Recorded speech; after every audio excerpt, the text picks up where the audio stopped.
তো 2019 থেকে 2025 ফ্রি ফায়ারের পথ চলার ভিডিও। তো 2019 সালে প্রথম পেড সিস্টেম চালু হয়, নতুন ক্যারেক্টার ম্যাপ প্রোফাইলার ইত্যাদি যোগ হয়। তো প্রথম আন্তর্জাতিক টুর্নামেন্টও কিন্তু 2019 সালে খেলা হয়। তো আবার 2020 সালে এসে আবার কিছুটা চেঞ্জ হয়, যেমন ট্রেন্ডিং গ্রাউন্ড যোগ হয়, র্যাঙ্ক ক্লাস স্কোর যোগ হয়, অল ওকে ক্যারেক্টার আসে। তারপরে আসে 2021 সাল। তো 2021 সালে আবার একটা রেকর্ড করে, যেটা হচ্ছে বিশ্ব রেকর্ড ভিউয়ার, মানে একটা গেমে সবচেয়ে বেশি প্লেয়ার ছিল ফ্রি ফায়ার।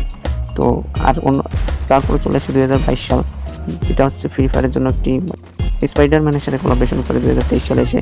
এবং 2024-25 সালে হালকা কিছু চেঞ্জ হয়েছে, যেটা তোমরা দেখতে পাচ্ছ, যেমন হচ্ছে নেক্সট ইয়ার ও সোলোয়ার নতুন ম্যাপ চালু হয়, এবং সুপার স্কাইলার প্রিমি সিস্টেম, ওপি 49 নতুন mode, character balance, camera system, custom room free ইত্যাদি সব পরিবর্তন করেছে। তা তো এই ভিডিওতে দেখাই দিছি।